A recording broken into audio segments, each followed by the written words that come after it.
সত্যজিৎ বাবু অবশেষে শিবু হাজরা গ্রেফতার হয়েছে এবং শিবু হাজরা যে গ্রেফতার হয়েছে তার আগেই শিবু হাজরাদের বিরুদ্ধে গণধর্ষণের ধারা সেটি রুজু করা হয়েছে। অন্যদিকে এই রকম একটা পরিস্থিতির মধ্যে আমরা জানি যে একমাত্র ডিআইজি বারাসাত বদলি হননি, একাধিক আইপিএস অফিসার তাদের পদে রদবদল হয়েছে।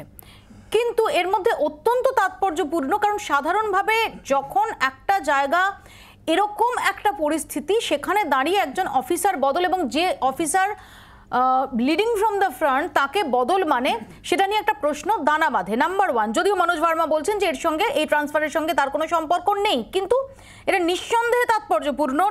আপনি আপনার অভিজ্ঞতা থেকে আরও বলতে পারবেন। দ্বিতীয়ত, যে এমন একটা পুলিশ সূত্রে এমন একটা তত্ত্ব উঠে আসছে যে ভাস্কর মুখোপাধ্যায় তিনি যেহেতু ওই টেরেনটা অনেক ভালো করে চেনেন, সে কারণে ভাস্কর মুখোপাধ্যায়কে পাঠানো হয়েছে। আমরা একাধিক জায়গায় দেখেছি, আমাদের অভিজ্ঞতা যেটা বলে সাংবাদিক হিসেবে, যে যদি তাই হয় শুধুমাত্র টেরেন সম্পর্কে বা এই ধরনের সিচুয়েশন হ্যান্ডলিং সম্পর্কে অভিজ্ঞতার কারণে যদি কাউকে পাঠাতে হয় তাহলে অ্যাডিশনাল সাপোর্ট হিসেবেও তাকে পাঠানো যায়, নট নেসেসারিলি যে সামনে আছে তাকে বদল করতে হবে। আমরা অতি সম্প্রতি দেখেছি উত্তরবঙ্গের একাধিক ক্ষেত্রে এখান থেকে সিনিয়র আইপিএস অফিসার তাদের পাঠানো হয়েছে পরিস্থিতি সামাল দিতে।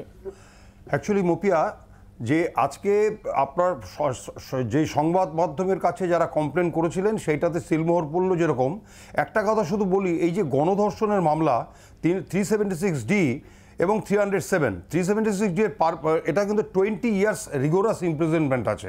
একটু বলে দিই দু একটা লাইন, তারপর আমি আপনার ওই প্রশ্নে চলে যাব। আমি ধারার প্রসঙ্গে আসবো, শীর্ষেন্দু আছেন আমাদের সঙ্গে, আমি একদম অ্যাডমিনিস্ট্রেটিভ পার্টে আপনার কাছে আসতে চাইছি।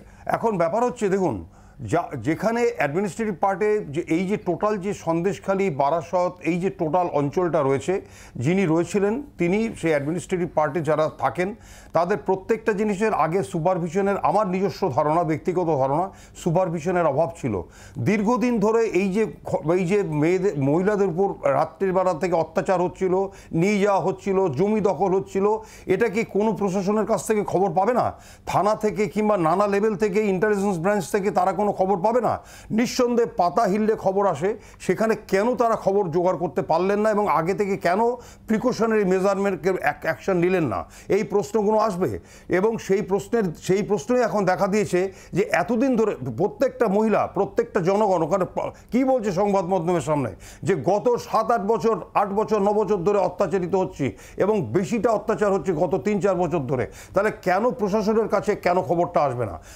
টোটাল ডিস্ট্রিক্টের যিনি মাথা, তিনি হচ্ছেন ডিস্ট্রিক্ট ম্যাজিস্ট্রেট, যিনি ল অ্যান্ড অর্ডার এবং অ্যাডমিনিস্ট্রেশনের প্রধান। তার কাছে তো আইবির খবর আসবে প্রতিটা মুহূর্তে। সেই খবর অনুযায়ী তো অ্যাকশন করা দরকার ছিল।